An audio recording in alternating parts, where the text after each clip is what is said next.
Where the fuck is McClay?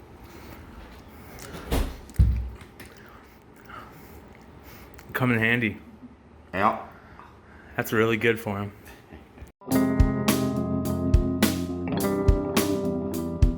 To that one over there. Yeah. I get to slate. Oh, how cool is that?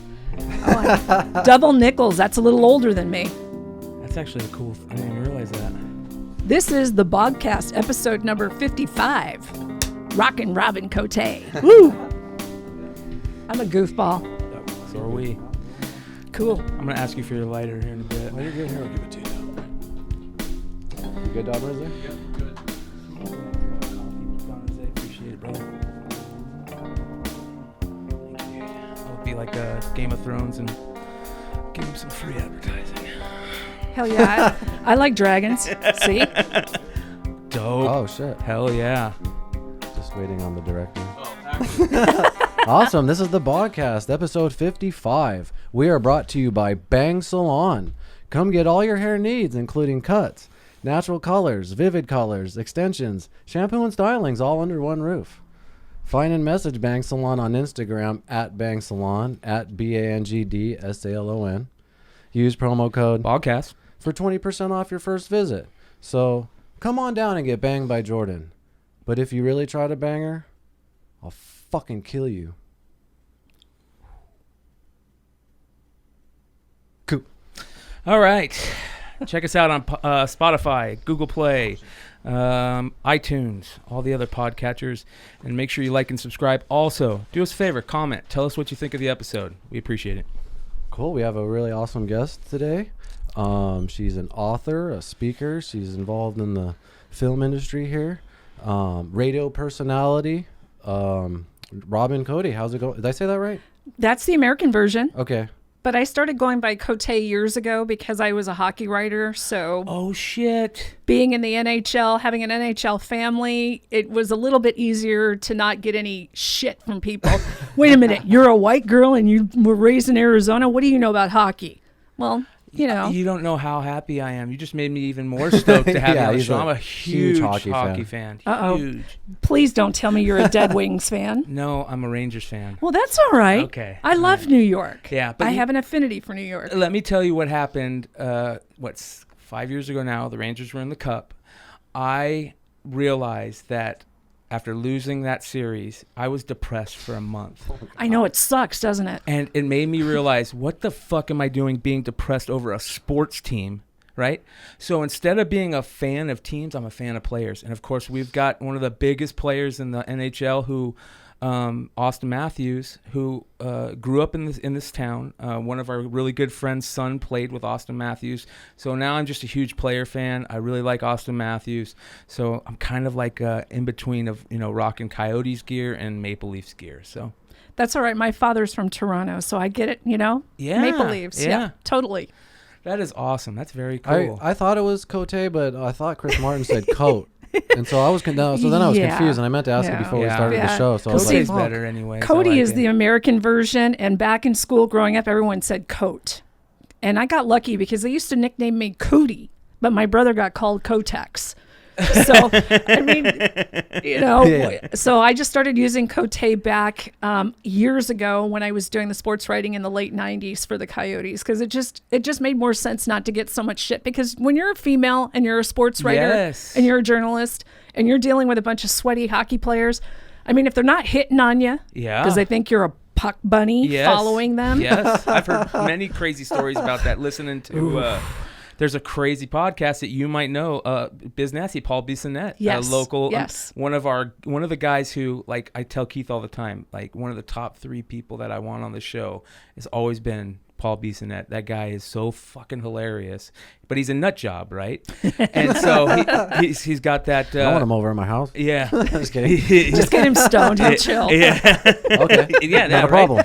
So anyway, he's got a really cool podcast, Spittin' Chicklets, that I listen to religiously. But going back to the whole thing about being a writer in a male-dominated sport and how hard that had to be, especially being at the time when hockey was just starting in Arizona. Right. And like you said, hockey in the desert is kind of crazy. That had to be even harder. Was it for the Roadrunners? No, the It was Coyotes. for the Coyotes when they first came here. Oh, okay. I wrote for a site called Puck Fans, and I was probably the funniest thing is most of the guys on the website that were writing for all the other teams were looking to me as inspiration because I would do play-by-play breakdown on my writing. I wouldn't just say things, and I would call players out on their shit. Yeah, good. That's You awesome. know, Jeremy Roenick got pissed off at me because I told the truth about him doing something stupid at a fan thing. I'm Yes, like, dude, you should. these people put money in your pockets. They come out here, and it's not cheap to go to any sporting event. No. No, and you go in the fucking nosebleeds when you're paying, what, $100 for a family of 4? Yep.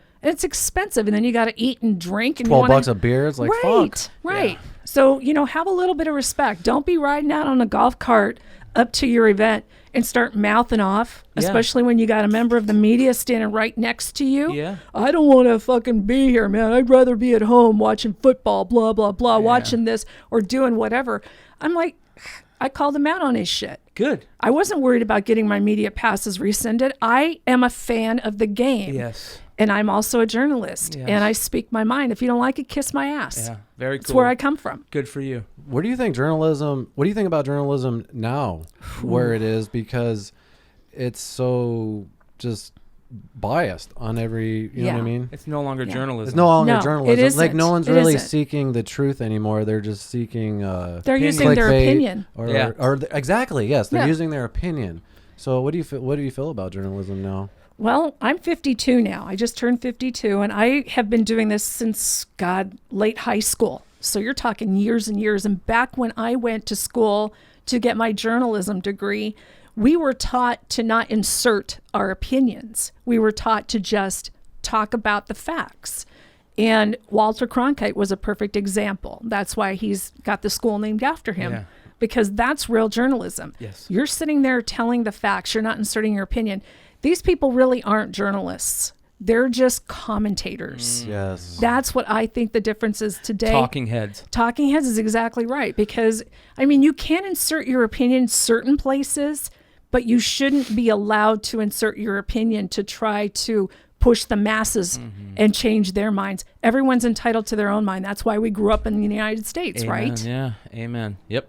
And you shouldn't be, for majority of your opinions, you shouldn't be ripped about them. You know what I mean? Like, hey, and the other big important thing is that it's so important to talk and have good conversations where you aren't arguing, where you're having, you're Debates. you're gaining something from the conversation.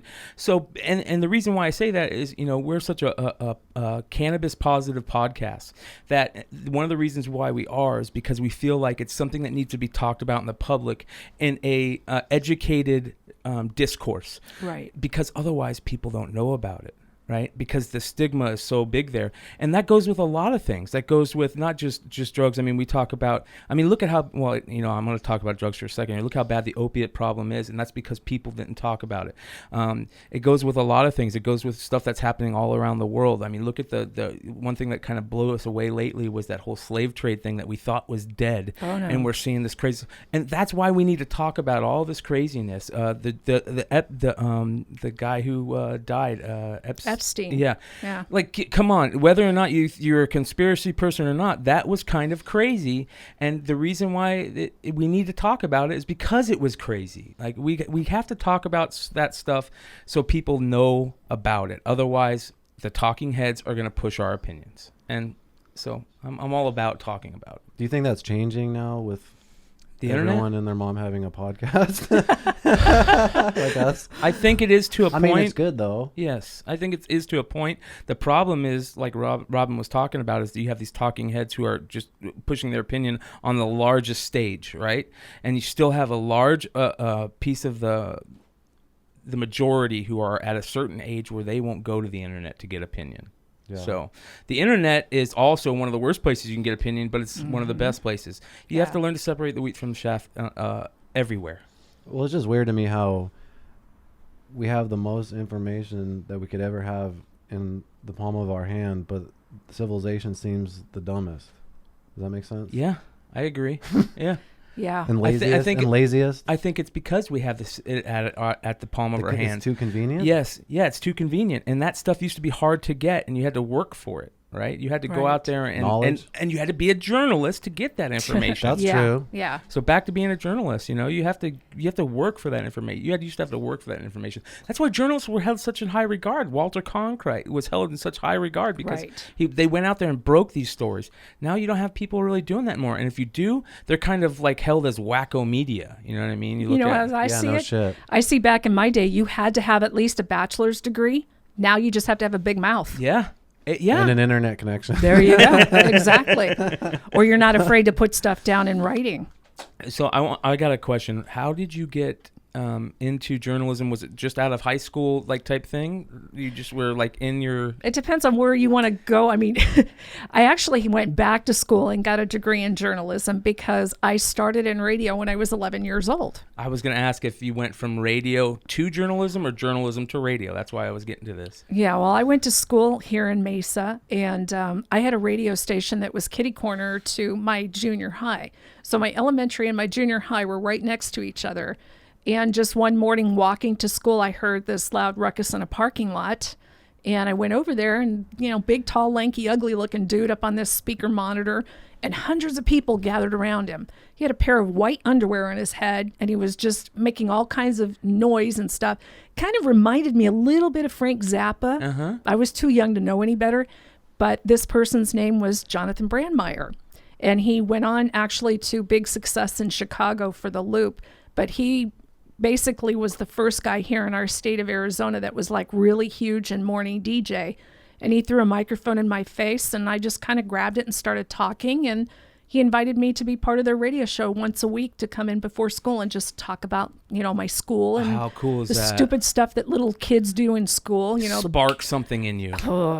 No, actually, before then, I got into CB radios. That was even worse. Hey, I did that as a kid. I used to love messing with truckers, man. Breaker, one night. Yeah.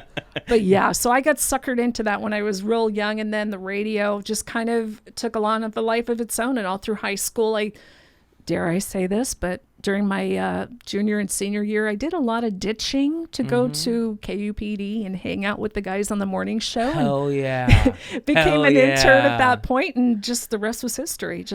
You know what's crazy though is that in the radio business, you hear a lot about people when they move around. Mm-hmm, yeah. And you've been here almost all your career. Have you been here? Yeah, and I'll explain that very simply. Got pregnant at 17. Had to give my son basically a family life and not stick my butt in a box and move around the world, which if I hadn't gotten pregnant at that age, I probably would have gone all over the place. But that was the main reason why I stuck here in Arizona plus the weather. Yes. You can't really find, who the hell wants to go to Detroit and work morning radio when it's minus 10. Yeah. And when the hardest thing in your day is getting up and getting your car started, right? Yeah. And you got to do it every day. Shovel snow and shit. Yeah, for morning radio. Yeah, we don't shovel sunshine here. Nope. You got it. And I have a convertible now, so that I'm spoiled in that way. I didn't want to leave Arizona because and it's not, there's other things that have driven me to look for work elsewhere, but still the bottom line was I wanted to provide a root system for my son when he grew up. So I didn't want to just take off and be that girl that said, screw the kid, I'm going to go live my life. I'm just going to find a way to do it here. And you found seemed like a way. you made it work. Yeah. I did. But, there's still a lot of drawbacks to that because being a woman in the industry is not easy. Yeah. The sports world's easier because I can talk a good game with guys. That's the only reason, though. Yes. I can talk a good game with them, and it's like I'm one of the boys. But being a chick in the radio business, that's a whole different scenario. It's hard to break that glass ceiling. Yeah. Well, what kind of challenges do you face? Yeah, that's what I was... It's a boys' club. It really is. The biggest thing is the pay scale. And I think that happens in a lot of industries where the women are never really paid what the men are. There's very few women that have managed to make a long career at one station or another and have managed to make a lot of money at it. But I just see, because and I hate to even say it, it is a very sexist industry. It is. Yeah. I mean, that's obvious. Bottom Anybody line. who doesn't agree with that just is, isn't thinking straight. They really don't know what's really going on. So, And there's women I know that can't talk their way out of a bucket, but they stay in the industry because of their looks. And it's like, wait a minute, I thought we were all having a face for radio here. Exactly, yeah. It's supposed to be the voice and the charisma. No shit, yeah. But, there are some women that are very attractive that have the voice that just sounds like nails on a chalkboard, and you want to turn them off the second you hear them. yes. But there's just those douchebag dudes that listen to her. And Oh, you probably know who I'm talking about, I'm sure. He sounds like he does. Well, one of the things that is kind of funny of what we're facing is doing this podcast is I don't know how the hell, I guess it's just practice over and over doing it. I don't know how the hell you don't, it's so hard for me that I go, and we're having such a hard problem with that. So that's what we were talking about this before, just the evolution of our podcast. Just because she's like, oh, this is nice in here, but it looked like it was my master bedroom before I was dog shit. We were on those city sheets. I got seats. I got 3 hemorrhoids. I can't be sitting on those chairs on there. But anyway, what the fuck were we talking about? Oh, about and the. Oh yeah, and so. I mean, still, when I edit the podcast, I hate listening to myself talk, but especially the very first few episodes, I was like, I talk like that? And so how do you... Is it just practice that you get over that? Is there a way to get over that? Do you learn? I have to tell you a funny thing because you say that. Most radio DJs hate our recorded voice. Oh. We really do. I don't like listening to I don't think anybody does, though, right? There's some guys that just have that magical voice. Yeah. Oh yes, I work with one of them.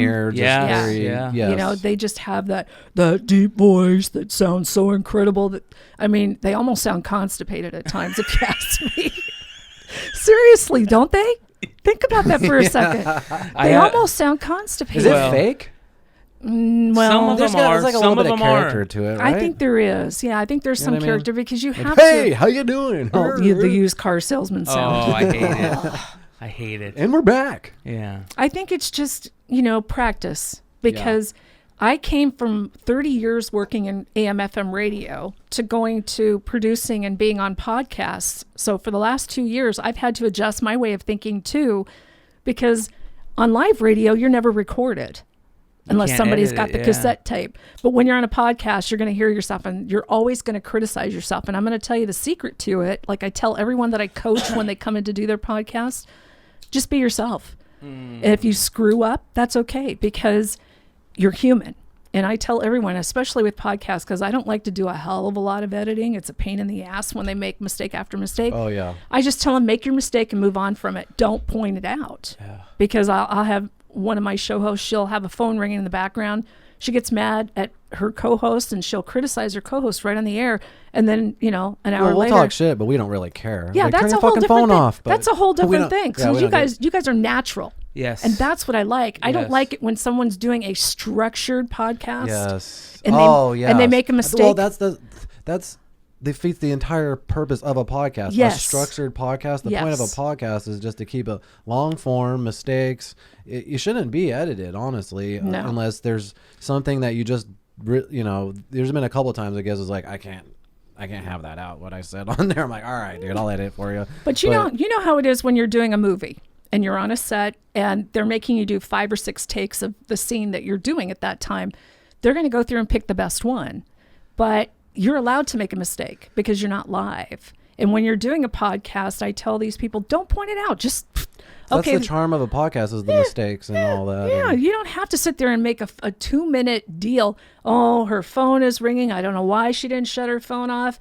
Blah, blah, blah, blah, blah. It's like, okay, just make a joke. Just go on. Dude, life happens. The phone rings. Pff, go on. Yes. That's what you guys do. I've seen some of your shows and I love it because it's very natural. And you're not pretending to be something you're not. Yes. Yeah. That's important. I appreciate that. Yeah, we definitely appreciate that because that's important also for other people that that's who you are. You know what I mean? Why try to put on a fake face? That's one of the things with this. Like, this is who I am. I'm not gonna and my past, that's who I am. I'm not gonna lie about that. That's, you live your truth, I guess is the way to say it. On all levels. So I don't know. I saw the mushrooms. I thought we were going to do shrooms today, but It's funny you talk about that. We just went through. Paul Stamets was just on Rogan. You know who that is? Yeah. Real quick, so I don't lose this thought. Sorry. We had a horrible monsoon. I mean, in my opinion, that because we didn't have one. Right. And unfortunately, because we didn't have one, that means we didn't get to see any of these guys, which are our favorite spirit animal, The Bufo alvarius. Yeah. Oh. And because we're very lucky and we live in the Sonoran Desert, these are our friends. And because we didn't have the monsoon, we didn't get to see them this year, and so we'll have to wait till next year to talk a little bit more about psychedelics. I miss the horny toad. Oh, I found one the other Did day. you? It was the first one I've seen in like 15, 20 years. Right? Yeah, they were everywhere. They're the coolest freaking creatures Yes. for frogs. I mean, those are awesome. Yeah, I used to be one of those kids that growing up in this amazing state where you could just walk out 20 feet, or at least when I was, back 20 years ago and further, where the urban sprawl wasn't as bad as it was, or 30, 40 years ago and further. We used to be able to walk out to 20 feet and you're in 20 yards and you're in a desert somewhere. Right. And, you have this huge, amazing kid playground, the ultimate kid playground.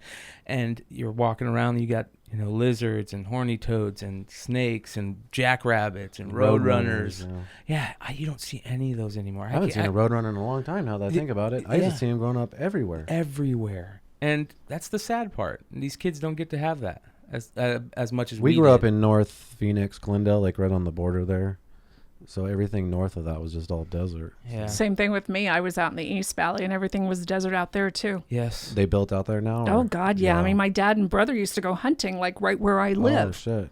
For like javelina or something? Dove. No, doves. Oh, Yeah. doves. Yeah, dove hunting was real big here back in the 70s. Really? Yeah. Well, that's how I got into I have bird dogs, and the reason I have them is just because I thought they were cute. You know what I mean? Like I see this little English pointer puppy, and I'm like, oh my God, that's the fucking cutest thing I've ever seen in my life. I gotta have one. Big mistake because they bounce off the fucking walls. He has a puppy right now. Yeah. actually. Well, you don't have kids, do you? No, thank God. Yeah. Those are my kids. Thank God you Yeah. can lock those up when they get out of hand. You can't do that with kids? No, you got to serve jail time when you do that nowadays. Yeah. You're right. Jesus Christ. Yeah. Back in the day, you could Not spank before your kids. 1990. Yeah. Oh no, man. So Yeah. you talked about being in high school and ditching class to go hang out with the guys at 98 KUPD. Mm-hmm. How did you start doing that? How did you meet the guys there? Well, actually, when Dave Pratt, when he first got the evening position at KUPD, the weekend overnights, he used to live in Mesa. So just out of sheer coincidence, I was riding my bike around this area around Dobson and Southern and Mesa where there's a pizza parlor. And I was there with some friends having some pizza. And he was dancing on the table. I don't know what it is with these guys dancing with underwear on their heads. But he had red underwear and he was kind of a little toasted. And he lived at these apartments right down the street in Mesa at the time. And this guy who he had as part of his show, Freeway Mooner, actually lived in the same complex that my brother did. So it just kind of culminated that way. I kind of asked a few questions just like I did when I was a little kid. I just walked up and, what the hell are you guys doing? Well, I'm celebrating. I just got a job working at 98 KUPD, blah, blah, blah. Shit. So, I started hanging around a little bit after that. It didn't take him long before he became the morning mayor. So it was just hitching rides with my friends and driving out to this dump of a trailer down in Guadalupe, big dirt lot. So we would sit out there in the morning. Sometimes I'd bring them donuts. And just befriended everybody on the morning show. So, every couple of days I'd go down there and just hang out and start doing stupid stuff. And the next thing I know, hey, you want to be an intern? Sure. Oh, that's nice. That's cool. Yeah. That's What very was his cool. first job there? Was it, did he have his own show? Was he like part of another show? He was overnight weekends at first. Overnight weekends, and then worked his way up. Yeah, and he got to the mornings real quick. He just from got what I popular. understand. It was just real popular? Or? Well, he can, the story he tells about how he actually got the job there was he snaked an internship when he was in college. There was a piece of paper looking for interns, and this was apparently to do like cold calling and stuff for the radio station. So he went there to get that job, and he actually took that internship paper off the board so no one else would take that job. Smart. And then there was a fire notice that was posted that they had to clean all the junk and brush and crap underneath the trailer. Otherwise, they were going to be fined.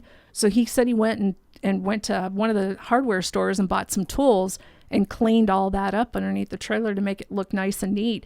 And he basically told the management what he did, and that's, they kept him on. They gave him a radio spot, and the rest is history. Holy shit. So how did you said you started as an intern. How did you first get on the air? Do you remember it? Somebody basically got fired, and they needed someone to kind of fill in. So I started just filling in. Do you remember the first, is it you pretty vivid in your mind the first time you ever went on air? Oh my God. Well, the first time I ever went on air was when I was a little kid at 11. No, I mean with Dave. With Dave? Not really. That was so long ago. I mean, now the funny thing is he's my boss again. I was going to ask, what the hell made you do that? You're crazy. To go back to work. You want the real story behind that? We want the truth. Okay. Well, let's go back to 2017. I actually walked into that place. It was actually before that, in 2016. And a good friend of mine was actually the GM, Ed Vanderley. And he basically was my intern 28 years ago. Actually, it might be longer now since I worked there, maybe 30 years ago. Oh my God, I'm getting old. Damn, thanks guys for that. Blast from the past. But one of I don't know if you ever met Wendy West. I remember. I met her briefly. I was an extra on a production that she was on, The Breakfast Killers. Yes, I actually played her mom in The Breakfast Killers. Oh, okay. So before I took acting serious, I had this stupid extra role called Lonely Bar Guy number 3. I was trying to get 100 credits on IMDb, and so they let me be Lonely Bar Guy number 3 in that, and that's how I met her. Well, she worked there at the time, and her and I actually became friends because she sought me out on Facebook back in 2014 and said, "I remember listening to you when I was in school." Okay, you probably hear that a lot, though. I love that sometimes, but then again, it makes you take a look at how old you're getting when you see these people that are so much older. Yeah. I used to listen to you when I was in high school. So back in 2015, I met her in the flesh, and then she had me start coming up to this place where she works, Star Worldwide, for a while, and I ran into my old intern, and he was meeting with Dave at that point, and Ed comes out, and he looks at Dave, and he goes, Dave, that's Rockin' Robin. And it's kind of like this all thing. Okay, did I ever do anything to fuck with this guy? You always wonder, because he's the only well, I've had 2 interns that have actually kept in touch with me, but I don't hear from any of my other interns. So I'm scared out of my gourd going, okay, think back, Robin, think back. This was so long ago. Did you ever say something that might have messed with him? But I mean, basically, he jumped me and attacked me, so I guess we're all good. Yeah. I guess I didn't do anything. You work in an industry where it's that's the normal thing, is to give the intern shit. You got to, right? I never did. Really? I never did, because I got bullied a lot. Oh, okay. I didn't want to be the bitch. Yeah. I just wanted to basically, and there was somebody that I actually gave good advice to, who ended up getting me fired and took my job, and he's very successful today. I don't want to mention who he is, that punk. But you do things, because I had a lot of great mentors, and my mentors are still around, which is really nice. Yes. Dennis McBroom, he went by D McB on the FM dial. I had Mark Mayfield. Mark is still working in the business. There are so many people that treated me nice, and maybe that was because I was a girl. I don't know. But it was a different era. They're cool dudes. That doesn't matter. It was a different era, and I had a couple of the DJs back in my days in high school who would hit on me because they thought that's what I was interested in. Like any musician, any radio DJ, oh, there's a chick in my studio. She's kind of cute. I was a little cuter back then, but the whole... You're beautiful right now, Robin. I agree. Don't make me blush. I agree. That's just the wine, sorry. Inside and out. Oh, I am not going to touch that one. No, but, you think about that kind of thing, and I used to tell those DJs, hey, look, I'm not interested in that. I want you to teach me what you're doing, because I wanted to see if I could actually do something with that. I mean, it's just personality, it's just going above and beyond. And actually looking at these guys and saying, yeah, you know what, you're kind of cute for an older guy, but that's not what I'm here for. I want you to teach me what you're doing. Yeah. And those guys were really good to me, except for Mark Mayfield did lock me in a closet when I was 13. That shit. I'll never forget that at KUPD. He locked me in the closet. What a punk. But I still love him. You guys do those shows live, right? Which ones? Like the radio, like the 98 KPD stuff? Yeah, that's all live. Back then was live, yeah. So I mean, is it not live now? Well, I mean, here's the bad part about where radio went. I actually got bored because I'm very old school. I'm very hands-on. When I started, we were using reel-to-reels. We were using cart machines. I don't know if you're familiar with those. Yes. They're like half the size of an 8-track. Yep. We would use phonographs. And then it projected, it further went into what they call the Prophet system. That was the first automated system, and they uploaded all the music and commercials. So basically, you were there to make sure that computer played your crap and didn't miss a beat. Yeah. And make that money. Yeah. It took the love of DJing away from me. And then we became no longer air personalities. We were no longer jocks. We became button pushers and what they call liner jocks, where you were only on the air 4 times an hour, maybe, and you were just reading something going into a commercial spot. So you're just like a filler for the ads and the music more than a personality. Yeah, you're one of the things about radio is you're not allowed to have much of a personality anymore. Yeah. It's too stringent, and you read shit and you're done. Well, what happened? Why is it like that now? I think is just the because internet and evolution of just. Well, it started a long time before the internet even. We started seeing this going into the early 2000s, and it's when a lot of the industry was deregulated, and what happened was a lot of these mom and pop stations were bought up by big companies. And you had companies come in back in the day. Clear Channel was one of them, and they would buy up a bunch of stations. Corporate. Yeah, it turns to corporate. So they're more interested in making the money. And the reason why they're having difficulty making money now is because of podcasting, because of video casting, because there's so many different platforms that people can listen to. You've got your satellite radio stations. You've got all of these things. And then a lot of times people are just listening to their iPhone plugged in with their music. Yes. What do you think the future of radio is? I don't think there is one. Do you think it will die off, or do you think it will always be there? What about like sports radio? I think sports radio still has a place. Yes. Yeah. Because it's AM radio, probably. Yeah. Because a lot of sports is on there. And they moved a lot of political bullshit. Yeah, they moved a lot of the sports stations to the FM dial now. Yeah. Oh, really? Yeah. Well, how funny is it that I haven't listened to radio in years because of podcasting. Right. Yeah, I haven't. The only time I listen to the radio is when I don't have I'm in an old car and I don't have the ability to. Yeah. The only time I listen to the radio in my car is when my iPod goes dead. Exactly. And then I've got no choice if I don't have a disc in my player. So it's so amazing. And the long form, I think the long form, not only that, the long form is what is the bread and butter for me for my podcast, but also there's like these shows like these, the best way to put it are the ones where they're like doing investigations and shit. Oh, I love that. Like the murder one? Yeah. There's one from this Canadian, from the CBC. There's a show called Someone Knows Something. They're solving crimes and shit? Yeah, and it is so... That's a podcast? Yeah. Dude, I'm so on that. He goes and finds like unsolved crimes throughout Canada, and while he's doing the case, he's recording the podcast.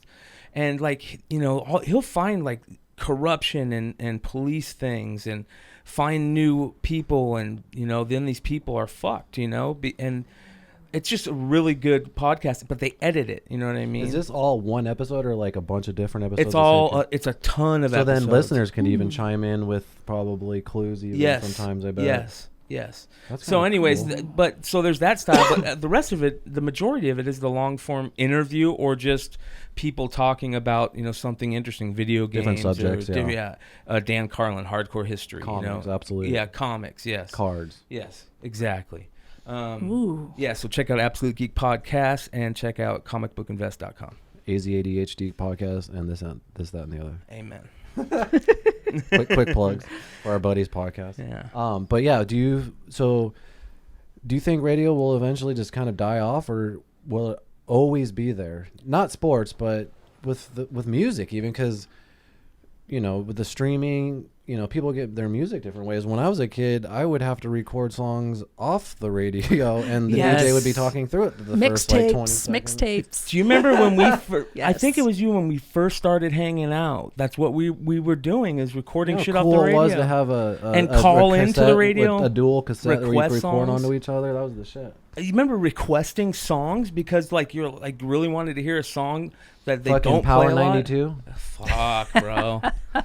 Anyways, podcasting is definitely where it's at. Radio. I called Power 92 a few times. Well, think about it. There's also the radio shows that do put out their podcasts. Yeah, like, they're doing that Yeah, now. a They're lot of banking them, them. Yeah. And it's like half the time, do you even want to hear it a second time after you've just heard it? Yeah. It gets kind of boring because they're always, the reason why I like podcasts is because there's so many different subjects. If you need to stop a second and go do something, then you can come back to it. And they don't usually take commercial breaks. And how many shows are you doing now? Oh, at the network, we're doing about 30 different shows. Talk about the network. Wow.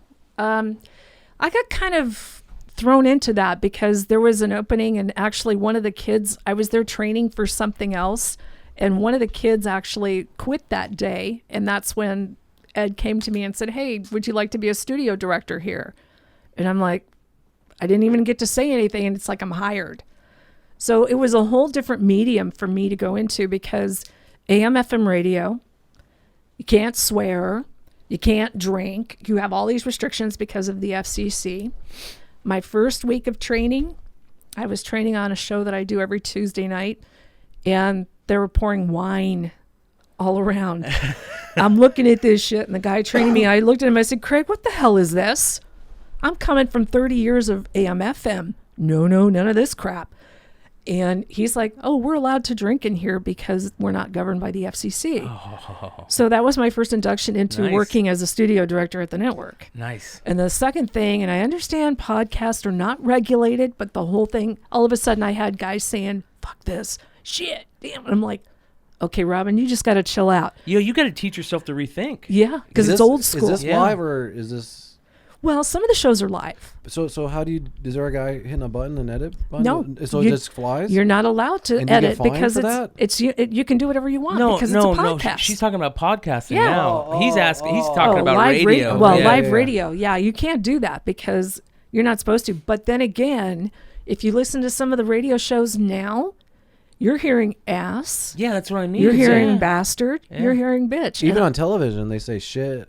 Mr. Robot says fuck, I think. I think on cable you can get away with it because there's different restrictions. Cable, on regular broadcast, things have been more lenient now towards that, but this was a whole new world of thinking for me. And I also, I mean, it's different because a lot of the shows I do are just pre-records to be just put up on their sites and then pushed out. But like Chris's show is live and it's also recorded, so we do both. And it's a whole new world for me to get used to. And it's like what you guys talk about. Everything is different, and you just have to kind of go with the learning curve. And here I was when I started working there. I was, 49? And I just sat there, and I'm going, okay.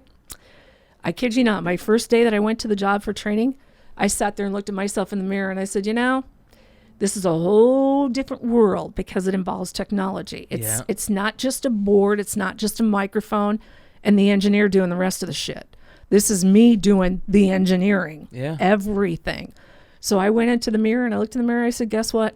You got a whole new learning curve ahead of you.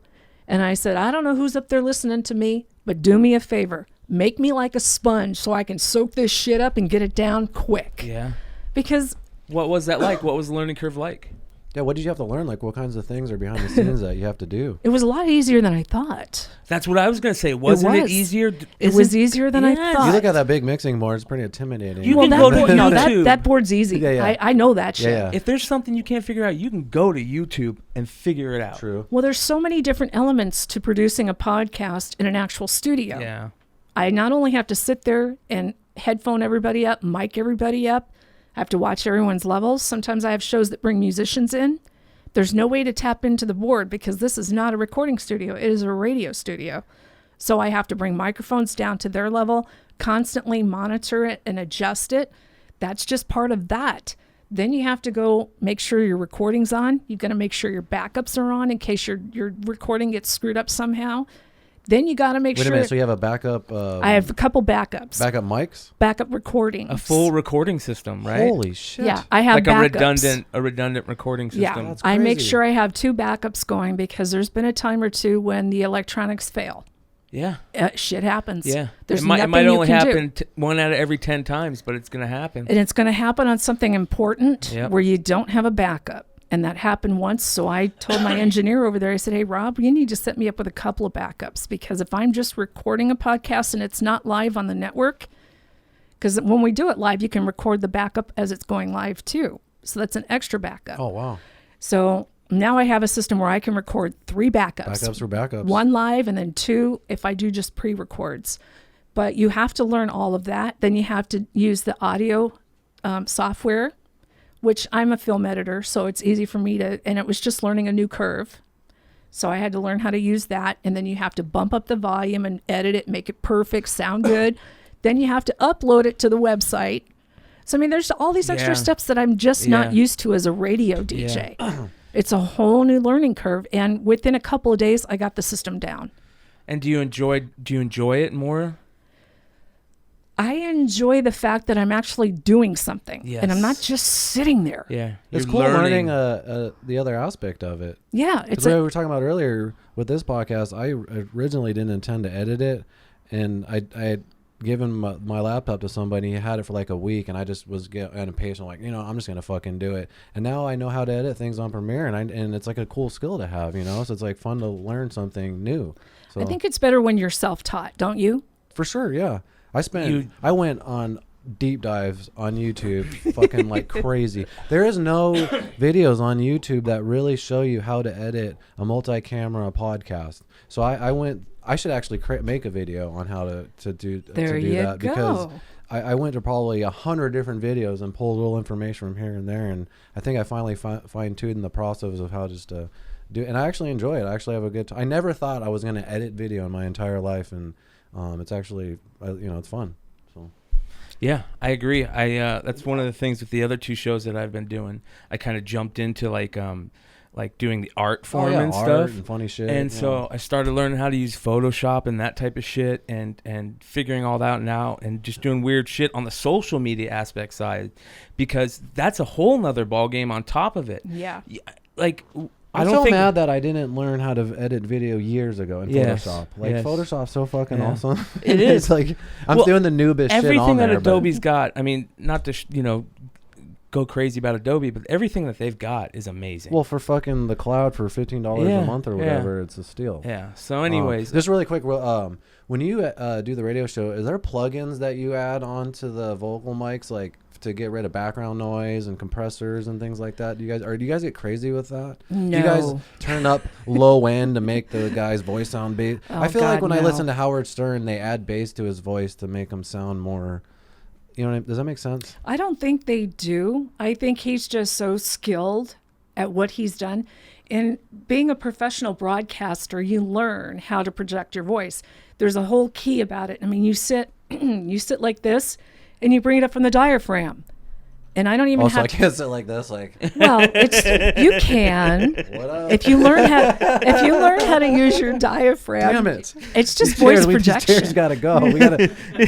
And you we know gotta they're get not this- going anywhere, bro. Fuck that. and I got to tell you guys, you have a really good setup with these mics. we gotta- Well, that's the other thing. Like, your Yes. recording voice sounds so much different than your regular voice. So, like Chris used to always tell you, my brother would do the sound for us, and he used to always tell Keith, like, Keith's voice is super. There's something about when his recording voice is it's really low end. So, Plus, I mumble a lot. That's one thing that acting's helped with, and this show is to not mumble as much. Sometimes it works for you, though.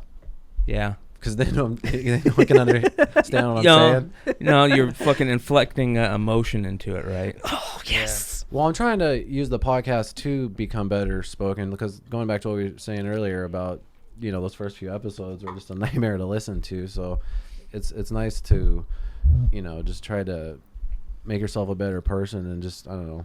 Yeah. The key that I tell everybody in the studio, and I have a hard time with this, and I try to tell the host of the show, make sure you tell this to your guests, because first of all, I'm your director. I'm going to do what I can to help you in the studio, But if I give an instruction to somebody and they don't listen, I don't want to be the bitch back there and make it a bad experience for them.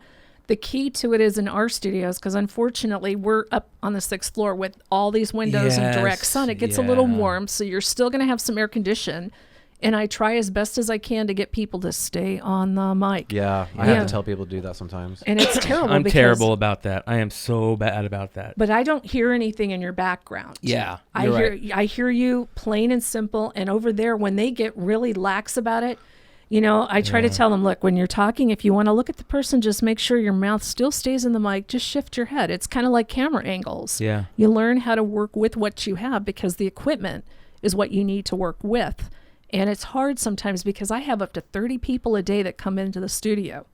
These are all guests? Guests, show hosts. And you tell these guests this every time? Most of the time. Is there certain things that you tell the guests that, you know, maybe we can incorporate into our podcast? Just make sure they stay on the mic. But I don't hear any background noise in here. Even though you have a fan on, I do not hear it. Well, I do turn off the AC. It does get a little hot in here in the summer. There's a lot of traffic noise. Right. But the reason why I was asking about the plugins earlier, there's a plugin that I use that kind of eliminates the background noises. Look at you. Keeps it natural. But I don't know what I'm doing, so that's why I was like, you're doing more professional shit. So I was like, do they do it? So you know a lot more shit than I do. I don't put plugins. Damn. You were talking about film editing. Mm-hmm. You said you're a film editor. How'd you get into film? Well, she's in the whole film scene. I know, but did you go from the acting to the film editing or the film editing to the acting?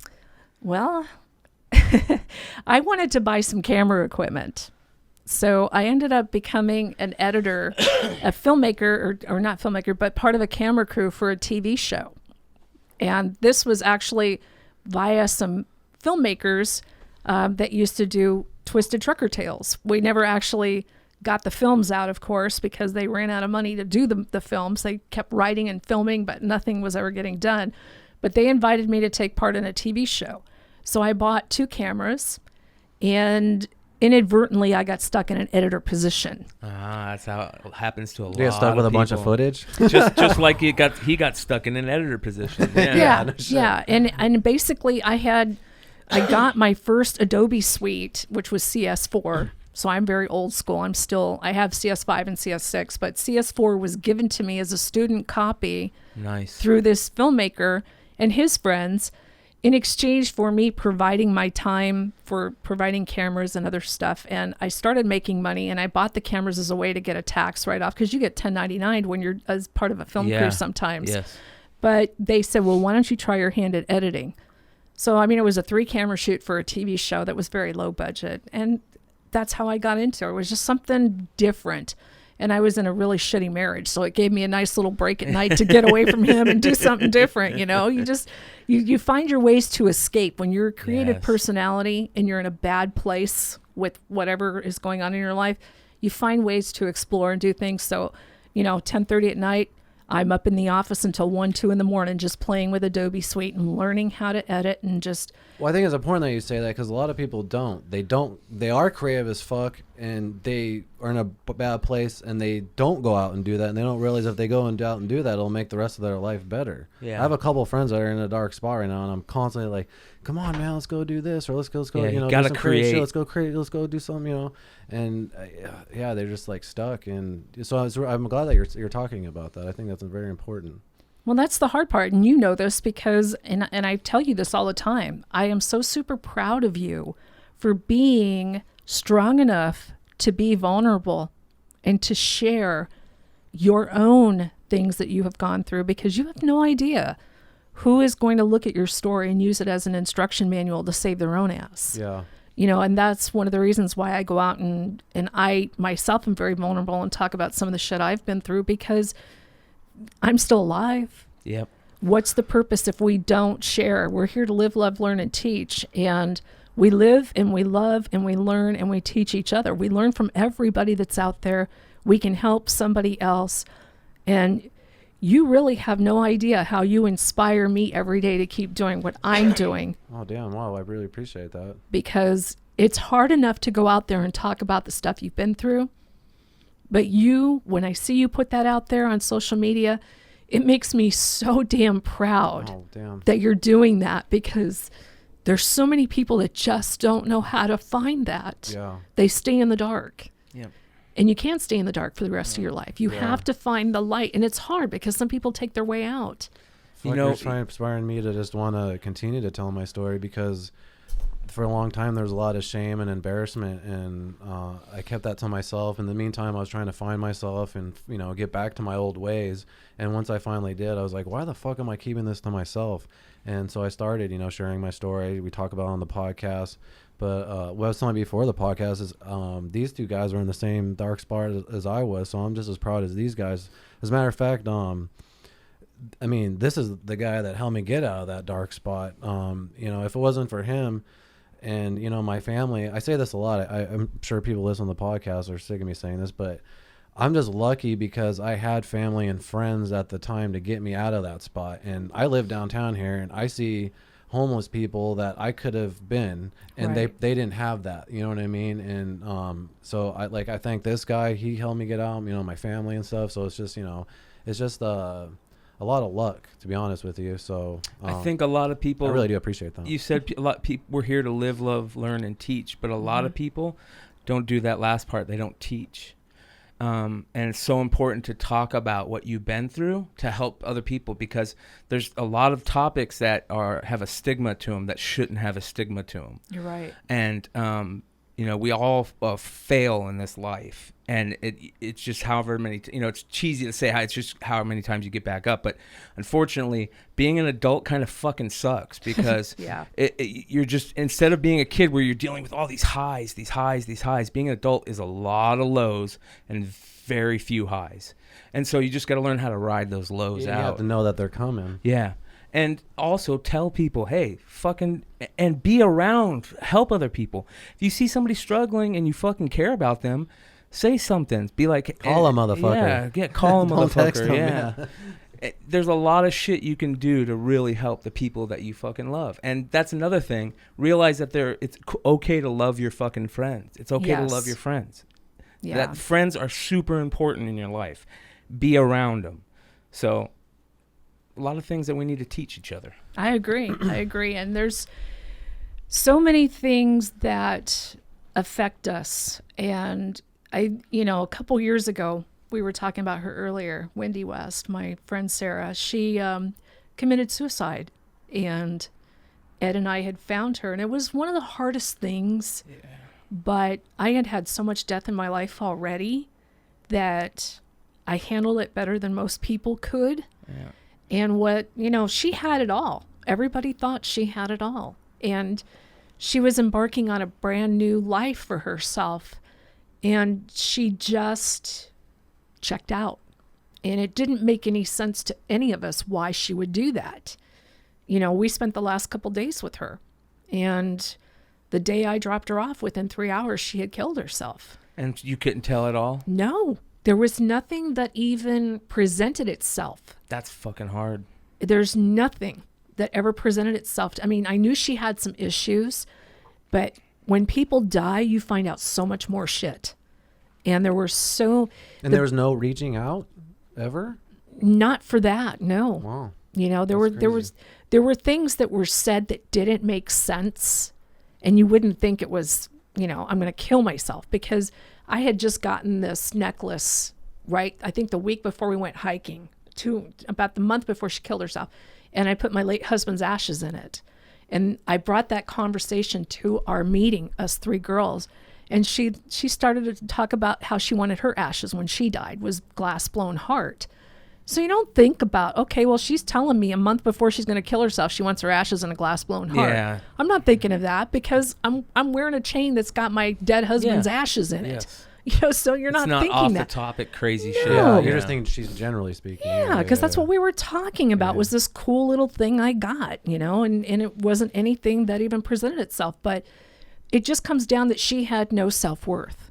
Yeah. She didn't think enough of herself, even though she was so beautiful, so talented, had everything going for her.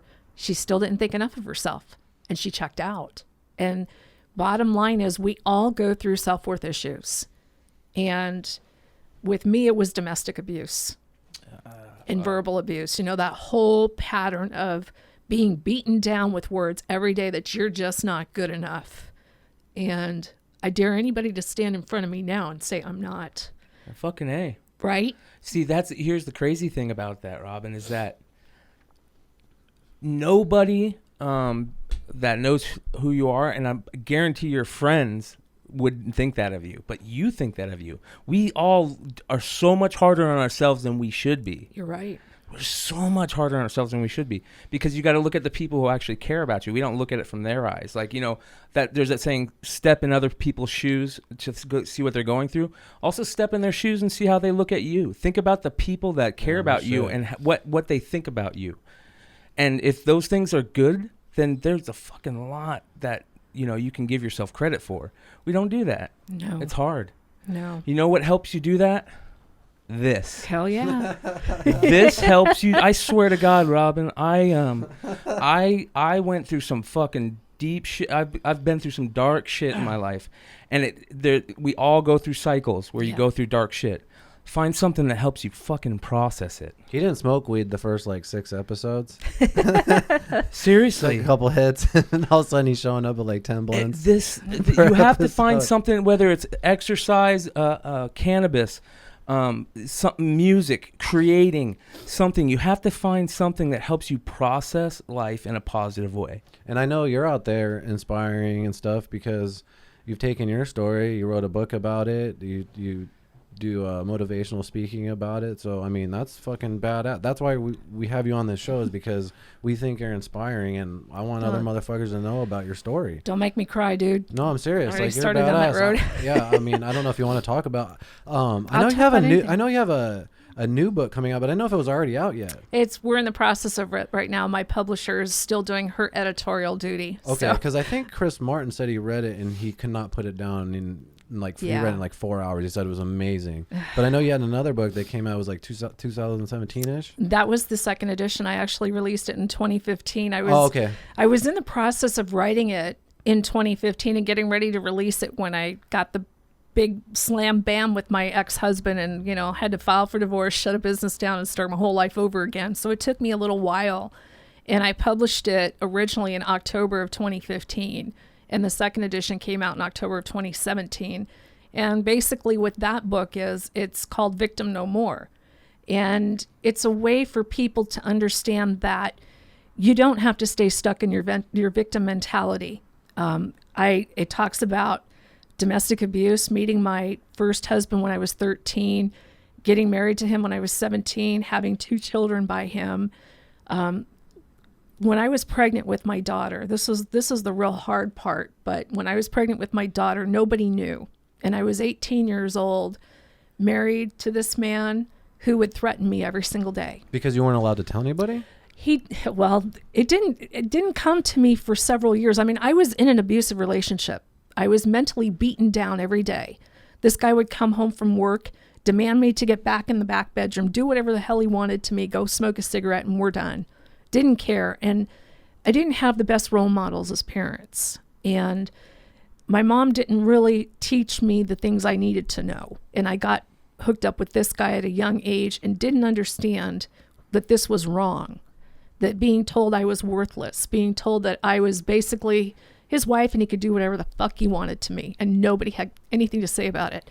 And back then, this was in the late 80s, mid to late 80s, and they didn't have domestic violence issues.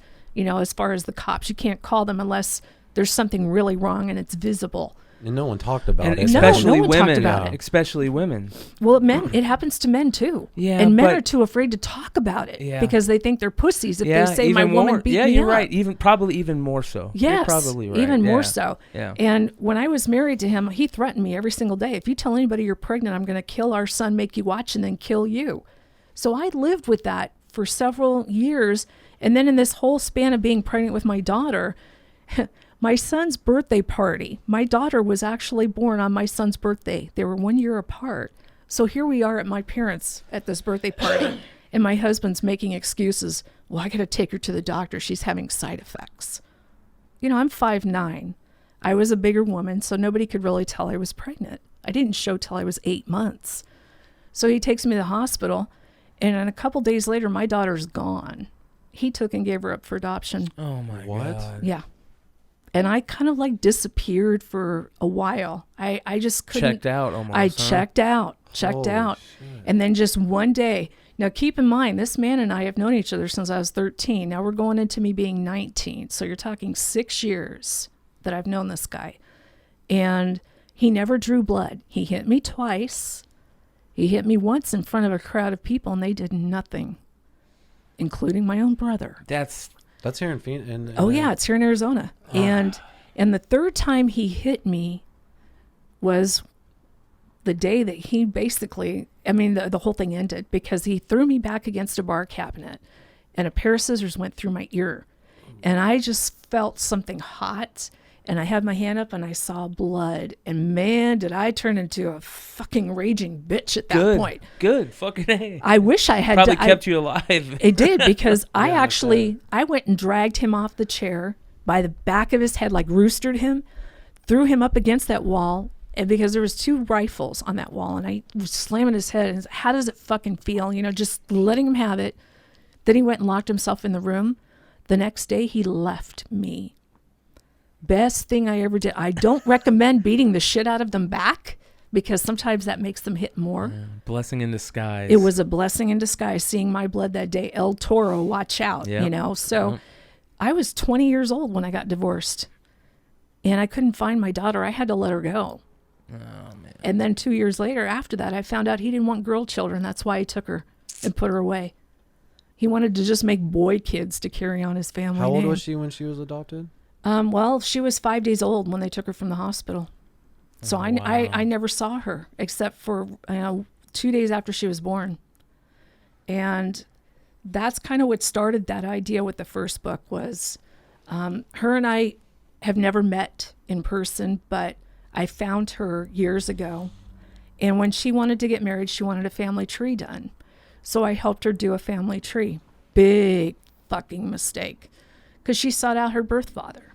Oh, no. Well, turns out she's probably just as messed up as he is, because when she told me, she says, I need you to not post anything on my Facebook that's personal because my adopted mother's not doing too well and it might put her over the edge. I said, that's fine. I have no problem. But on the day of her birthday, I go on there and I post happy birthday, just happy birthday. And I see him posting on her Facebook page, happy birthday, baby girl. Yeah. This is the man who didn't want girl children, who took her away from me and gave her up for adoption. And all these years later, happy birthday, baby girl. Talk about a knife to the fucking heart. Yeah, no So Yeah, that's hard. I started writing that book actually as a blog. No shit. As a blog, yeah. And I was sharing it every day. And I was running a business with my ex-husband at the time, so I was working from home. And it was so funny because everybody, it was like a soap opera. I had people on Facebook going, hey, Robin, when are you going to write the next one? We want to hear what's going on. Come on, come on, come on. They were prompting me. It's real. That's to because keep it's real. writing It must have been Yeah. therapeutic, right? To write it. Oh, dude, you don't That's know how cathartic it Yeah. was. Hell yeah. It was so cathartic. I even had 2 filmmakers that were trying to steal the story to write a movie. Shit, yeah. So I moved it to a private channel and then took 70 people with me that wanted to continue reading after I vetted them, of course. Who the hell would steal that shit and write a movie? It's not your life. Really, get a grip. But That's Hollywood. It happens. Well, it was Arizona, believe it or not. Yeah. Josh Santo, Good. Call his ass out. him and his partner. Yeah, call his ass out. Well, you put it on motherfucker. Facebook. It's public knowledge. Fuck you, asshole. It's my Yeah. story. If you want to film it and have me come along, sure. I'll let you pay for the production. Yeah, Yeah, fuck give me yeah. the profits and shit. But Yeah, by the time yeah. I was done blogging it out, everyone said you need to make a book. So I did. Good for you. I did. Yeah, teach. And where can you get that book? You can get it on Amazon. Get it on Amazon. Yep. It's in Kindle and paperback version. And it's a tough read because it talks about domestic abuse. It talks about all the death. It talks about losing my late husband to cancer. And it talks about, the shit that we all go through, the bullying and all that stuff. It's basically an empowerment book. It says, hey, you know what? We've all been through this shit before, but buck up, baby. Yep. There's still a lot of life left to live. And it doesn't matter. It doesn't matter what anybody thinks of you. It only matters what you think of you. Yeah. And that's the bottom line we have to get to as a society. We are so, and I even hate to say this, but we are fucked up as a society. Yeah. we got kids 8 and 10 years old killing themselves because they just don't feel good about themselves. Yeah, the internet's catch-22. Yeah. You know, the internet society is catch-22. It's beautiful because nobody can tell us that we can't learn something, right? Because it's just free. I mean, it's you pay for the access to it, but the amount of knowledge that's on the internet and that you can gain from it is amazing, and that's free. So, but the other problem is that because it's so easy, you've got a lot of people who are spouting off bullshit. So these kids are coming out the box, being able to fucking post a YouTube video. You know what I mean? Yeah. So, and because you got kids who, we were talking about, I think last episode, a couple episodes ago, about how, I mean, look at how kids view the act of sex, the act of making love. It's like it's not even that anymore. You talk about it like that, and you're kind of made fun of, right? Because we live in a fucking hardcore porn world where kids can be in fucking elementary school checking that shit out. I'm so goddamn thankful I don't have kids for multiple reasons. Right. One of them is not being able, having to fucking find your kid's porn at when he's 8 years old. So what's even worse than that is and I even hate to say this, but girls are so damn stupid today with their cell phone snapping booby pictures and sending them to their boys in high school. Yeah. Do you not think everyone's going to be looking at that? Yeah. You guys got to remind me about that. Yeah, we didn't deal with that shit. Yeah. We never dealt with that because we didn't have cell phones. Yeah.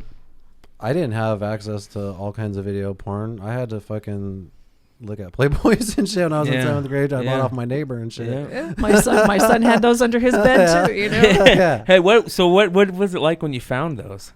What, the Playboys? Yeah. Did you just put them back and not say anything, or did you be like, what the fuck is this? Did you tell your friends, like, I found my fucking son's Playboys? I'm such a different mom because I hung out with guys. I am such a different mom. You knew it was that day was coming. Oh yeah, I used to tell my son, look, I'm not going to tell you not to have sex with girls because that's really stupid. Okay? Yeah, I know. A. If I tell you no, you're just going to do it anyways. You're going to sneak them in here and fuck them in your room when I'm not home. Yeah. I'm not dumb. Yeah. I said, but I am going to tell you one thing. I was on birth control. I got pregnant with both you and your sister. Yeah, your dad didn't want to use a condom. And let me tell you something, okay? I did my time. I've raised you on my own. If you think I want to be a fucking babysitter for those kids, I said, no, kid. I said, I don't give a shit if a girl tells you she's on birth control. Protect yourself. Yeah. No. Wrap it up. If you need them, I'll fucking buy them for you. Yeah. Because I'm not dumb. And it's funny because my late husband... I didn't get any of that. Parents just didn't talk about it. Yeah. No, my mom never told me jack shit. I think if I was a dad, I'd just be like, you don't have to teach him anything. He already knows here's more. Here's romantic section. He knows more than you do at this point. You know what I mean? Holy shit. Yeah. That dude's been surfing porn since he was 6 years old. Well, here was the fun part too. When my late husband moved in with me and him, it was so cute because he had a box full of his porn and he was going to throw them out. And I didn't give a shit if he brought them or not. I don't care. And my son looks at my late husband and goes, Cliff, why are you throwing out all that porn? He goes, I don't need it. I got your mom. She loves sex. Oh. And he goes, do you want it? So all the porn videos that my late husband had, he gave them to my teenage son. I guess that's a cool bonding moment. I didn't know this until after my late husband died and we had moved into a new house. And I found all these porn videos under the bed. I said, Jeff, where the hell did you get all this shit? Because he goes, Cliff gave them to me. I said, that's really cool. So you do have something from your stepdad. But, it's a guy thing. It's a guy thing. Do you ever catch him smoking pot? Well, yeah, actually. I love hearing these stories. Actually, my son was 10 or 11. Are we going to out your son by talking about this? Okay, cool. No. My son and I are very, very close. Okay. He calls me his mad mom That's and dad. That's awesome. There's nothing. Cool. Let me give a piece of advice to kids, young kids that are maybe just starting out in high school or in the high school age. Being honest with your parents depending on your type of your parents, but if you can be honest with your parents, can make your relationship with your parents so much fucking better. Because as long as you're honest and they're like, I don't have to worry about you, it's so much better. And then just be cool about it. I mean, then if you have to so many parents would be like, hey, listen, do this, but just be safe about it. Trust me, I know, I've been there. Yes. So that was the scary thing, Yeah. because I had found out he went to one of my friend's apartments. We lived in the same complex, and he came home and I could tell he was stoned. And I said, well, I'm going to tell you one thing. I said, I am not going to tell you that you can't do it, because I'm in an industry where everybody does it. Yeah. We were around musicians all the time. Mm-hmm. Everyone was getting stoned. And I just told him, I said, you're lucky that you went to my friend, because I know he's got good pot. It's not laced with anything that can really fuck you up. Because my buddy Chris has always been, not Chris Martin, a different one that I've known for years. I met him we were DJs together at a radio station back in the early 90s. And I knew Chris always got premium stuff. It wasn't anything that you could just buy off the street that would, you're afraid your kids are going to take, like the fentanyl issue today. Oh, God. Everything's laced with fentanyl. You don't want your kids smoking that swag? No. And I told him, I said, you're lucky, because I'd kick your fucking ass if you got it from somebody else. But next time you want to do it, make sure you do it around me so that it's more in a controlled environment and not, because they're going to do it anyway. Some of the kids that I grew up with whose parents were really cool about that turned out to be some of the cool, like the most successful people I know. Right. Totally, yeah. So. Right. Because and then the ones that are super strict, those kids become went crazy drug fucking addicts. nuts. Yeah, that's why like most me. Mormon kids, Mormon families, if you have a girl, that girl is gonna go nuts. Or super Jehovah's. Well, family, that's a numbers game too. Yeah, They have like 12 kids, so at least one of them is gonna be fucking crazy. Yeah, I mean, yeah, that's a numbers game. You guys are so funny, because my brother used to talk about that he would always hit up the Mormon girls for sex because they were so they were nuts. They only do anal, but they always go back. They only do anal until they're married. Oh my God! I thought that was Catholic girls. Yeah. Oh, that's an old school one. Oh, never mind. Sorry. So I think it's time to wrap. Wait, I got a question. Sure. You talked about Chris Martin. Yes. How'd you meet Chris Martin? Actually, Trey Goodman. He introduced us, and he gave me Chris's book, Hot Off the Presses. I was one of the first people to get it, and brought him on a show that I co-host from time to time. And then he ended up coming into the studio. Oh my God. I mean, Chris, you look at him and you immediately think, oh God, badass biker dude, I'm so fucked. Just the biggest damn teddy bear in the world. Oh, He made a huge impression on both of us. For sure. Huge. I'm halfway through I'm like 3/4 through his book right now. Oh, and it's I got amazing. so much respect for that guy. That guy. And that's how I met him initially, was through Trey Goodman and giving me the book and being the first radio interview. And then I got him in touch with a couple of other shows that I produce, and they had him on there as well. And he got the podcasting bug. So he's been on 3 shows in our network, and then he came in and started his own. Cool. And I'm lucky enough that when he started, he said, well, Robin's got to be my studio director or I'm not going to do it. That's awesome. I love that, because he seems like somebody to be very, very loyal. He's so good at what he does. And for somebody who's gotten the shit kicked out of him, I mean, I've been through a lot. I've met people who've been through a lot. But when I look at what Chris has gone through, his life is 3 of the 100 stories he has could be a feature film. Yes. Like, you couldn't make one feature film on his life because there's so many fucking crazy stories. I'm reading that book right now, and I was like, this one chapter is a fucking feature film. Yeah. And that's why he's got the documentary. Well, I know, yeah, dude. exactly. That The documentary. Definitely check out the documentary. Make sure you guys check out episode 51. Check out Chris Martin's documentary. Check out his book. The dude's a cool dude. Check out Hempful Farms. He's just he knows what it's like to go through bullshit. He knows what it's like to be in that position and just to feel shitty. And so he's trying to you could tell he's trying to give back also trying to make his life better.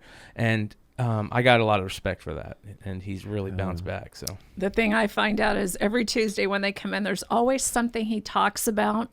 And what bothers me is that he's such a good person with everything he does, but he gets so fucked over. Yeah. And it's continuing. It's because he's constantly put himself out there. Yeah. When you're a good person, you just gotta. That's why, like they say, like Jesus. Yeah. whatever, you know. That's why, like they say, like it's a paying it forward type thing. Don't expecting it back. You know, just keep paying it forward, and that karma, whatever you want to call it, karma, just being a good person, that shit will come back on you. But he always makes something positive from it. Exactly. Every situation he has. That's what I mean. So when he was in prison and all the shit he was doing in there. Yeah, because you have to. Otherwise, you're gonna check out. Yes. But a lot of people don't. That's what I'm saying. Yeah, and they do check out because they are able to process shit. Again, fucking find something. Find this. Use this. You have to be able to process it. There's people out there. A lot of people out there can't process it. And think about these people that are young people are coming up to these days that don't know how to fail. It's so hard for them because they don't know they're not going to die. Like not missing homework or you know, getting into, not telling your parents, you know, whatever it is, fucking getting hooked on drugs, everything's going to be all right. You just got to deal with it. Right. You know, that old saying when I grew up was failure is not an option. And I think that's the most bullshit phrase I've ever heard, because without failure, how do you learn? Yeah. You have to. And like you're talking about these kids nowadays, give everybody a freaking trophy for showing up. Wait a second here. That's why jiu-jitsu and wrestling and shit like that. Put your kids in jiu-jitsu. Go to Strong Heart Academy. I grew up everyone telling me I was special. Everyone's special, and I thought I was special, and I'd played Little League, and you know, I wanted to, you know, be a famous athlete. I just thought I was going to be a famous athlete. I didn't realize you have to work hard. It took me a long time, like way later in life, to realize, no, you actually have to work your ass off to like make something of it. Well, you know? I got to be honest. Like one of the things that me and my brother talk about all the time is my fucking childhood was fucking great.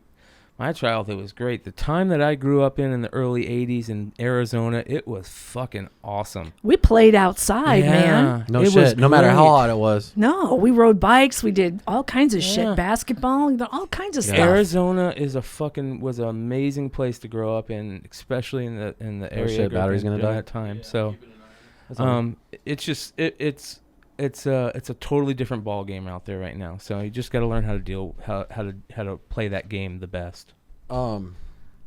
Before we wrap, I wanted to talk about your new book. Really, is that Okay, cool? sure. Called Soul Strings. Soul Stirring. So yes. when's that going to come out? We're hoping by the end of the year, and December, like next month. Yeah, we're hoping so. I'm waiting for her to get the editing process done, and it's harder when you go through a publisher because then you have to learn the word patience. It's not very easy to. Was the other one you did on your own? You published the other yourself? one I did on my own, and she actually signed. She helped me redo it the second time, and she just signed me to both the books. This new book, I actually have to come out of my shell even more to admit something that's very difficult. It's a tough subject to talk about, and for the last couple months, I've been kind of training my brain to actually be forthright and not be so afraid to say it. Because I'm known as a person who doesn't bullshit, who doesn't sugarcoat. But when you tell people that you can talk to spirits, it's kind of a whole different world. And then they look at you and think you're a fucking nutcase. You know what? This is going to sound crazy. We were talking, I forget what we were talking about earlier. And I really wanted, this is going to sound fucking nuts. But earlier, I really wanted to talk to you for some reason about, because we did this thing called The Haunting in Scottsdale and stuff like that. And it was kind of weird for us. There was a couple of things that were kind of weird for us, but you know, going into that, I kind of like, you know, talk about some of the crazy shit that goes on. I believe in some of that shit. I totally thought about talking about A Haunting in Scottsdale for you. Like it was just eating at me. Like I feel like I should bring like this type of shit up with you. It's just Is this something you've known your whole life that you've had? Well, I started very young. At, you know, like around the age of 10, I was able to do something with telekinesis, but it scared the shit out of me. Moving objects with controlled anger. I was so angry when I got called into the principal's office for something that happened inadvertently from being bullied. And I concentrated all my energy on this stack of pencils, and they were flying everywhere. And one of them hit me in the head, and I was like, holy shit, what did I just do? Holy shit. You don't know what it is. Yeah, totally. And, you know. That's what fucking poltergeists are, you know, are. Yeah, think about the movie Carrie, dude. Fuck that. I was thinking more superhero, but okay. No, I was scared to death. I was just a kid. I didn't know what that shit was. I've never been able to do it since. But I've had things happen throughout my life, and I've had so much death from the age of like 22 to 33. I had 41 people die. Holy cow. So, and this was right before, you know, I became a widow at 33. I was only married to my husband 7 months when he died from cancer. And after he died, things just really took on a whole different light. I mean, it was like all the shit started happening. And it's like the UFO theory. If you're the only one that sees it, ain't no one gonna believe you. They're going to think you're nuts. If there's more than one person that sees the same thing, hey, at least you got a witness. Totally, yeah. And I've had things happen all throughout my life like that. And when Wendy died, she actually came to several people, but she came to me quite often. And there were a lot of things that happened in that are explained in the book. That are these in dreams? No. While you're awake? Reality, yes. Holy shit. Yeah. And some interesting like things. Where you could straight up I want to like this is sound, I want to know like when this happens to you, can you straight up like physically see her, or do you just feel her and she talks to you, or are you using like EVPs or like, you know what I mean? I want to know how that works. When she started talking to me, it was like it was my thoughts, but it wasn't me thinking them. And I felt something strange because it didn't make sense to me. And there were things coming out of my mouth that sounded like her, that other people heard, like her laugh. And it wasn't me. It was her voice coming through me. That was one incident. Then I started understanding the communication even more so, because now I could understand it was her thoughts being fed to me. I always call it like a claw machine, where they stick this claw into you and you're hearing. It's like that communication. You're like, ah! It's like that grab hold of you. And then she started giving me this tingle on the left side of my head when she would start to come to me. And then I would see her. So I'm more of an auditory. I hear them more, but I can see them as well sometimes. And I've seen her envisioned in a white light, and it was extremely beautiful. And that was the one thing that really took my belief system to a whole different level, because I thought suicides went to hell. This is the shit you're told when you're growing up. You grew up Catholic? Well, no, I grew up non-denominational, but my father was Catholic before he converted to not Catholicism anymore. But the whole idea is you hear this from everybody, and whether it's religion or a belief system that's put into you, all suicides go to hell. I didn't see her in hell. I felt nothing but love and peace. Do you ever have dreams where they come to you? Yes. It's even talked about in the book. I had premonitions of things that happened on 9/11. So before 9/11 happened, I saw things but didn't understand it. I was in the newsroom. We all witnessed it while we were in the newsroom working, so it affected me by seeing it. And then I finally got a chance to go to Ground Zero in January of 2018, and what happened to me there was not what I expected. I ended up connecting with 5 spirits. Fuck. And one of them happened to be a firefighter, which I just went back there this past September, a couple months ago, and met with the firefighters that knew him. And when it's difficult when you go to some place and say, I have a message to give you. But a lot of times these spirits don't leave you alone until you give a message. Yeah. And in the book, I don't share the messages that I've given to people, because to me that's private for them. But I'm accepting this now, and I have to tell everybody, because we have to understand our loved ones are really not that far away. It's just a thin little veil that separates.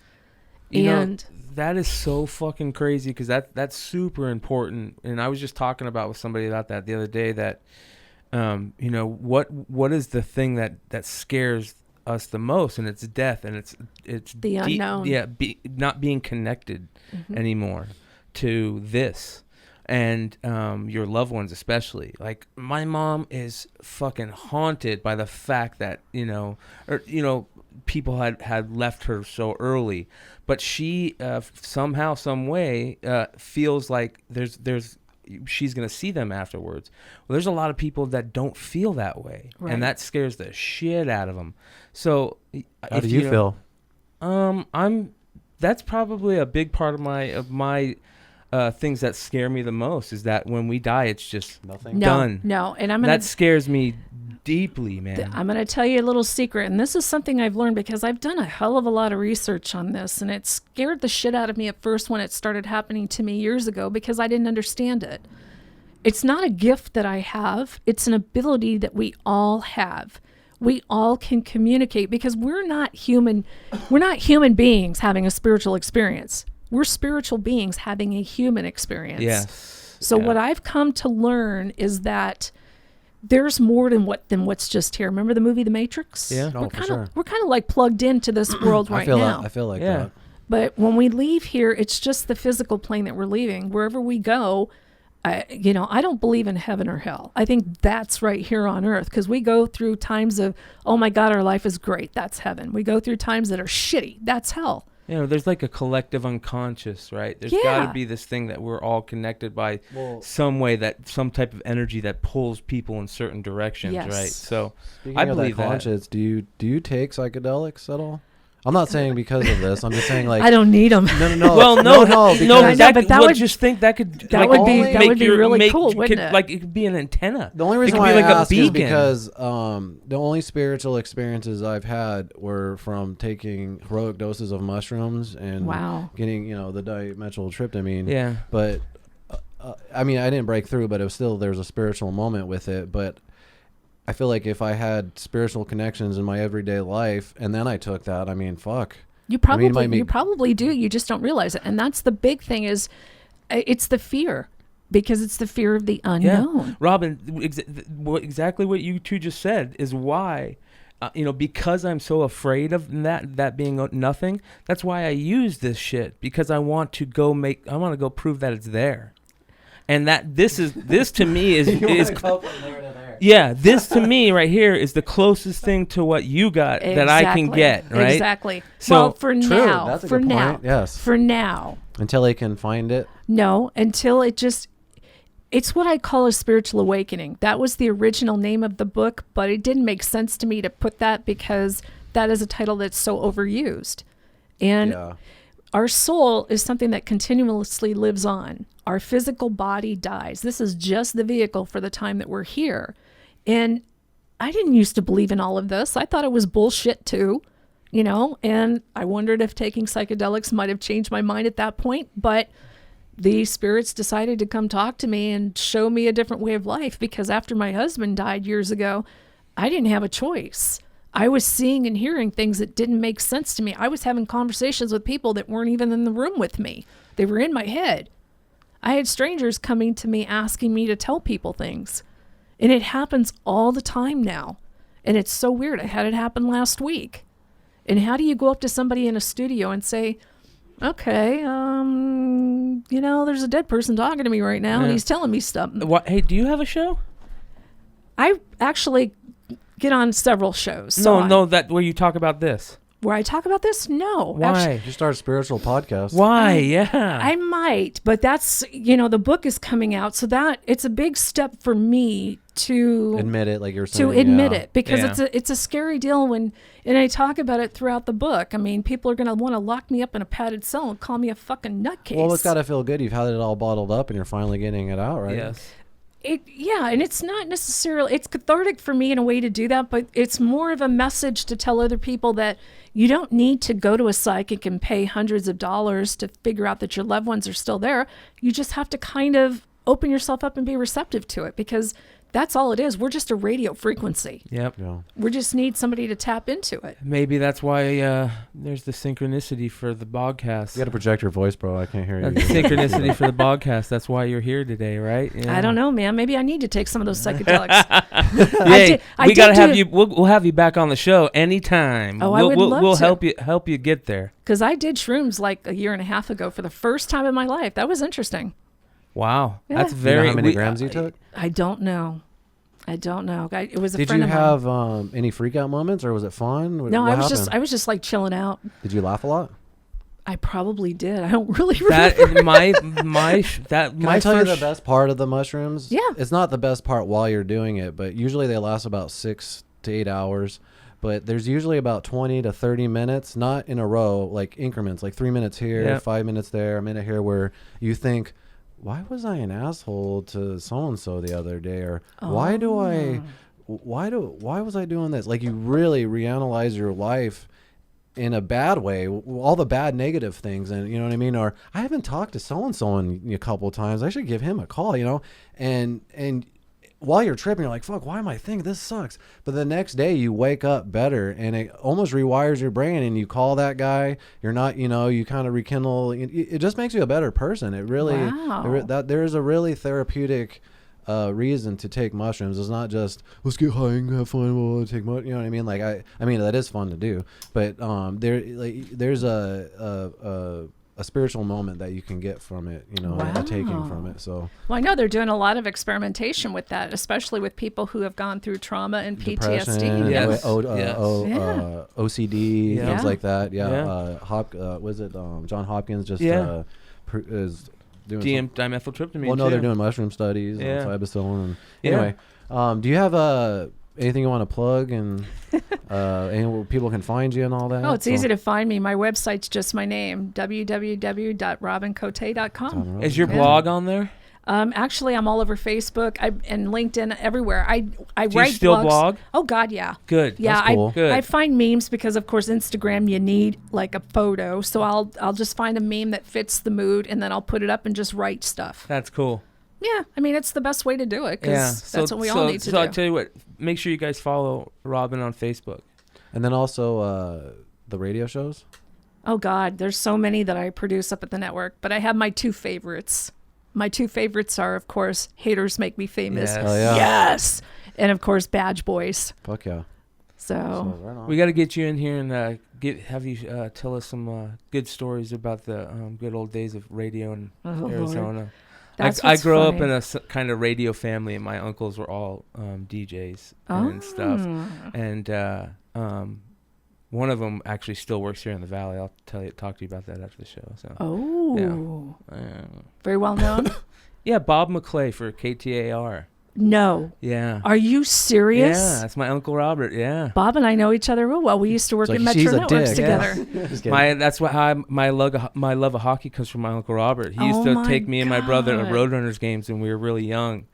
And I mean, my uncle, that's like he's a super tall, like almost 7 foot guy, and he fucking hated basketball. He loved hockey, so he played hockey growing up. Damn. Yeah, this huge 7 foot fucking monster. And his son is all grown up because when he worked with me, they brought Devin. Devin. They brought him in a baby carriage right after they adopted him. Oh, that's amazing. Yeah, oh my God, uncle, small world. Yeah, so my cousin, my cousin Devin is actually he's going to ASU, and he's a fucking little sports stud, and yeah. Oh my God, Very that cool. is so cool. Yeah, he was one of the news reporters when I worked at Metro Networks doing the traffic. Yeah. What station is he on now, or was he? He's on KTAR. Yeah, cool. Yeah.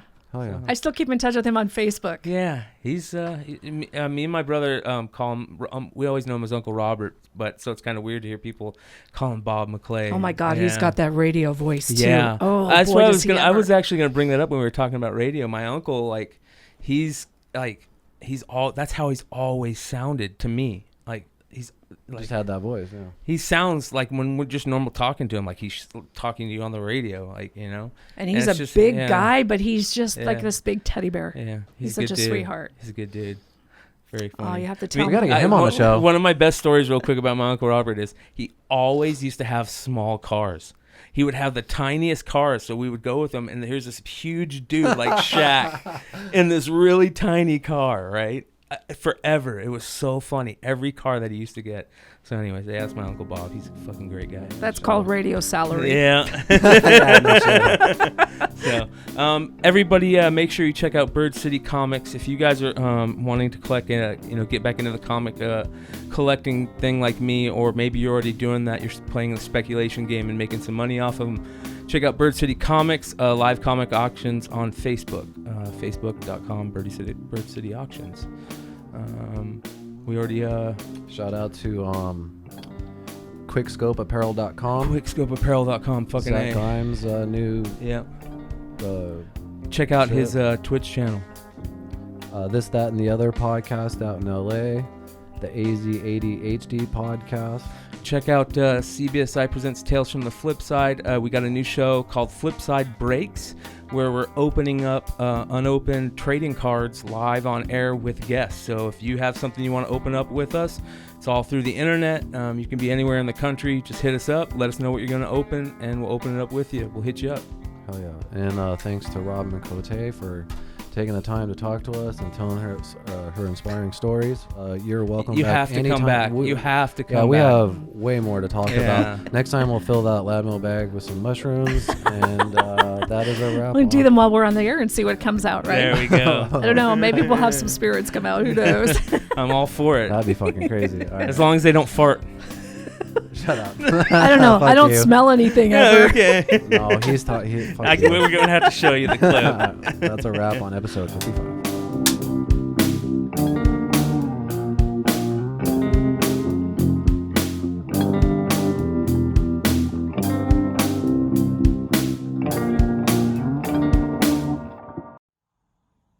Bang.